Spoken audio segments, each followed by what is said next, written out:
Guys, it's me again, iSkilled Zero. So today, I'm going to show you how to communicate TIA Portal and Factory IO. So ang ginamit kong version ng TIA Portal is 13 at Factory IO is the latest one, 256, pero it doesn't matter kung anong version meron kayo. It works the same way. Okay? So ang objectives ko po ngayon is dalawa. First, i-connect ko yung virtual PLC na nagwo-work din as real PLC. Kung meron po kayong real hardware, pwede niyo yung i-simulate yung factory I/O. Pwede niyo gamitin yung factory I/O as real environment o real machines.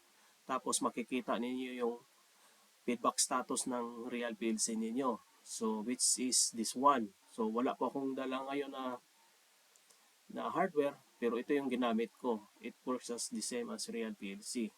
Pagkatapos dito na ipapakita ko, then gagamit tayo ng PLC SIM. Okay, so first, i-open ko yung naka-ready-made na. So itong ladder na to, ginawa ko to kagabi. So dalawang network lang, at saka ang ginamit ko pa lang dito na concept is yung pag mag-aral po tayo ng PLC, maraming mga AND, OR, tapos NOT. So ang ginamit ko dito is XOR. So, di ba? So dapat i-apply natin kung ano yung, kasi maganda yung i-apply natin, mag-iisip tayo kung anong gagawin. So start, stop, single push button. Okay? So bago dyan, ano ang ginamit kong PLC? Ang ginamit ko is 300 series. Siyempre dapat meron PNDP kasi ang PLC na ginamit ko na virtual PLC is ganito. So bago tayo mag simulate, so let's imagine ito yung totoong hardware. So sa totoong hardware, siyempre titingnan natin kung dapat tingnan natin yung IP address niya, di ba? So tingnan natin diyan. So ito yung ginamit kong IP address, at saka ito kasi ayaw ko gumamit yung sa hardware ko sa motherboard. So I'm not really into tiki. So ito lang yung ginamit ko. Kasi ang naobserbahan ko, magkuan sila, nag-uunahan kung sino yung makakuha ng driver sa laptop ko. So ang ginawa ko, gumamit po ako ng extra na para hindi sila mag-agagawan. Yun lang ang sa pagkakaintindi ko. Okay? So tapos 10.10.10.1, so siyempre titingnan din natin dito. So let's imagine na yung hardware, yung IP address is totoo, di ba? So ang ginamit ko lang dito is virtual.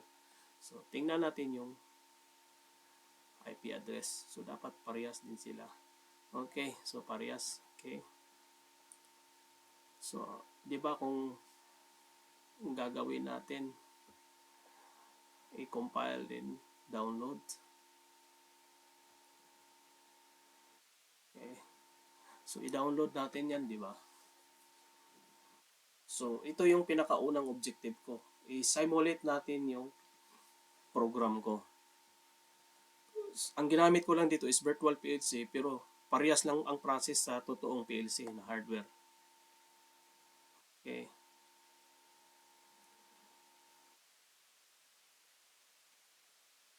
So nag-green na po, nag-blue na po sila. That means we're all set. So since simulation lang po tayo, well, it doesn't matter yung kulay red. So ito yung normal state. Okay. So saan na ba yung... Okay, ito yung virtual PLC ko. So ang ginamit kong push button, na physical push button na address is 124.5. So ito sa input. So since momentary, so nakita ninyo run, di ba? So ito yung start stop single push button. Nakita niyo nag-latch. Ito, di ba? So i-stop natin. So nag-stop siya. So, gagamitin natin yung isa dito. Gagamit tayo ng, tingnan natin. Bago dyan, so, tapos na tayo doon sa hardware or sa virtual PLC. So, gagamitin natin yung totoong simulation ng factory I/O. Since ang ginamit kong PLC na series is 300 at gumamit po ako ng virtual PLC, so ang pipiliin ko ito, yung MSJ. So, pag makakita kayo ng kulay green na check, that means we're all set. So, dito na tayo magtitingin. Siyempre, kung ano yung address natin na nilagay sa Siemens, dapat parehas din dito. Kasi kung mali yung address, pindot ka ng pindot, walang lumalabas na signal. So, start. So, ito lang yung gagamitin ko sa start. Since nagsimula po ko sa 124, so, baguhin natin din sa 124. Okay. So, ang ginamit kong start is 124.5. So, okay. Diba? Nilipat ko lang 124.5. So, ano yung run niya? Is 124.0. Okay. Conveyor entry. So, ito. Okay, tama na to. So, we're all set. Green. And then, pagkatapos dyan, i-click natin yung play. So, diba? Nag-stop siya. So, ganito lang ang pag-connect ng, so, kita ninyo. Stop. Diba? So, gumana yung virtual PLC natin. Tapos, titingnan naman natin siya dito.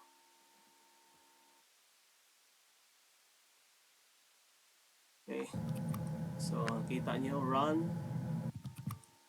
Okay. Visit the simulation. Okay, ano ang next natin na tapos na tayo sa, kung meron po kayong real PLC, yung real hardware, nakita nyo dito is connected siya sa IP address. Kita nyo. Since gumamit lang po ako ng virtual PLC, pero it works the same. So, i-stop natin to. Ang gagawin natin is mag-simulate tayo using PLC sim. So, i-stop natin to. Offline. Kasi nakakonect siya. Active po yung connection niya sa virtual PLC. So, okay. So, paano naman pag PLC sim ang gagamitin natin kung wala kayong hardware or virtual PLC? So, simple lang. I-click lang ito, start simulation. Okay. So, let's see. So, ang ginamit kong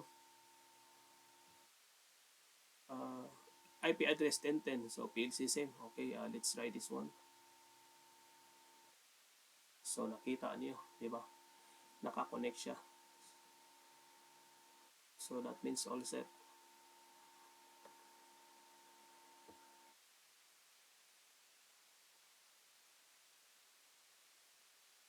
So, click natin dyan. Triangle.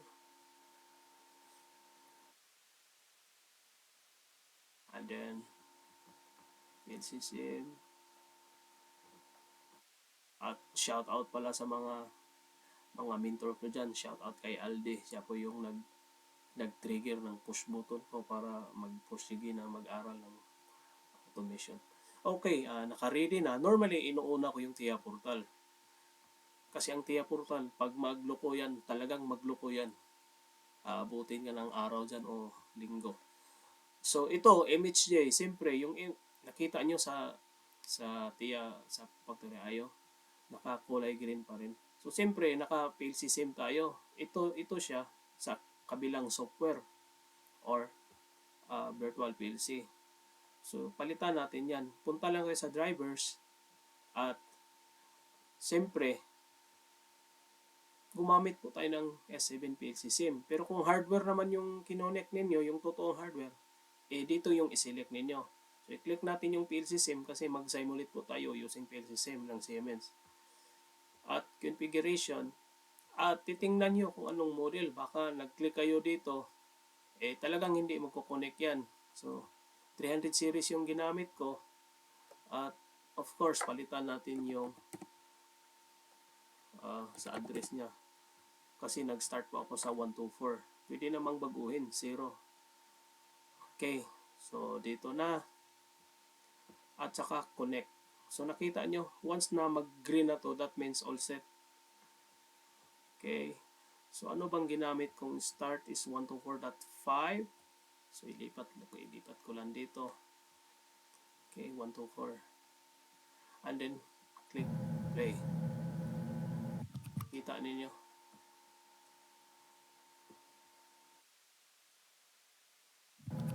Okay, so meaning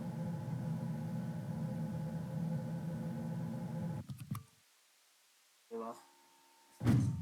Gumana siya.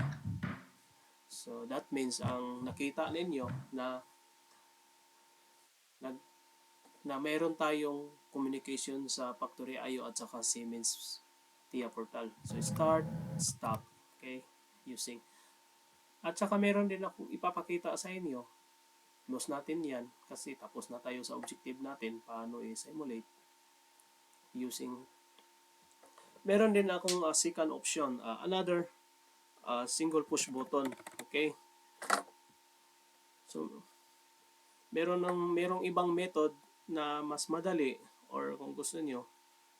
So ano bang ginamit kong start dito? So 1 to 4, okay? 1 to I 1 to 4 dot 6, okay?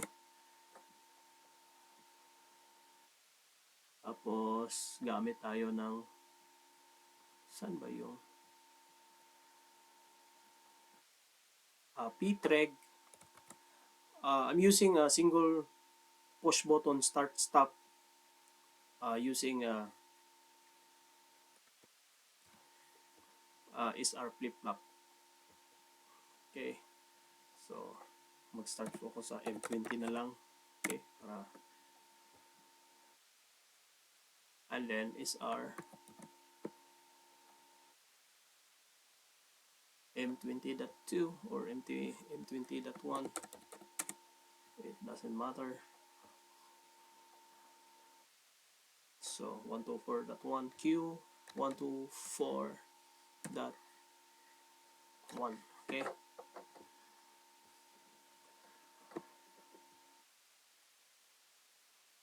So ito siya, gamitin natin na start PB, okay. So start PB. If I don't and then negative trigger, palitan ko lang yan ang negative trigger. Tapos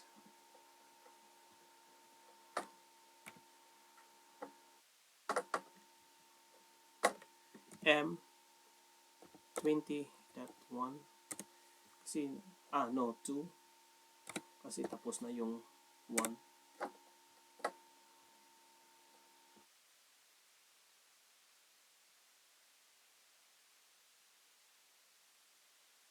So tingnan natin siya.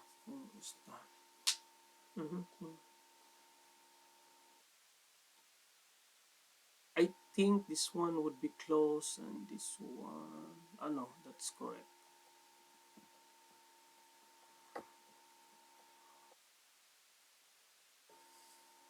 Tingnan natin siya kung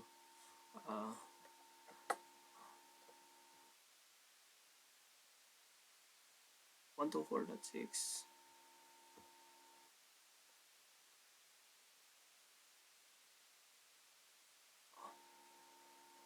Ano ba to?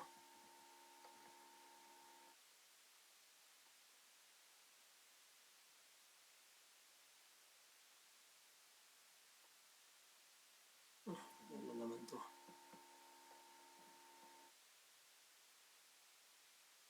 Insert input variable.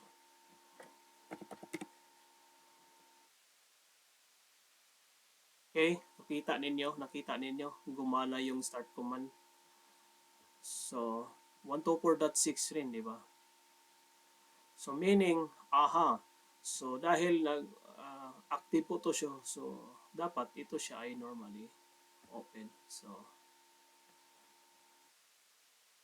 tingnan natin kung, kasi madali lang akong makalimot eh. Okay, tingnan natin. Or maybe this one would be closed. Let's see. Okay, so nakita ninyo. So dahil ay, aha, bakit ganon? So probably this would be closed. Tingnan natin. See, bakit nawala? Mm-hmm. Tama siya. Kasi kung mag-active to siya,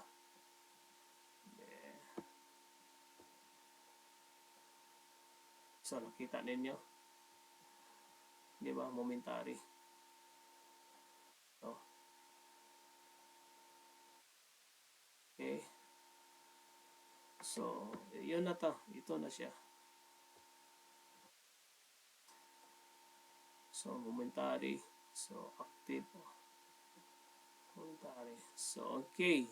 This is another way of using a single push button start stop. Bye-bye.